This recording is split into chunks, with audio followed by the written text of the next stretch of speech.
انا احكي لك بضيجات خلقي يا ابو عمره خاف عليك جبته حتى مني وحتى منك كنت اقول لك هذا قلبي من احط ايدي على قلبك حتى ذات شوقنا واخر خاف من تشبوقنا تعبك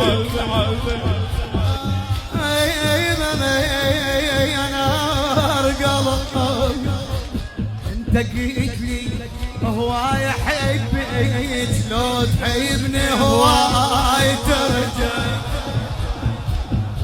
قامت بدون تلاقي المتون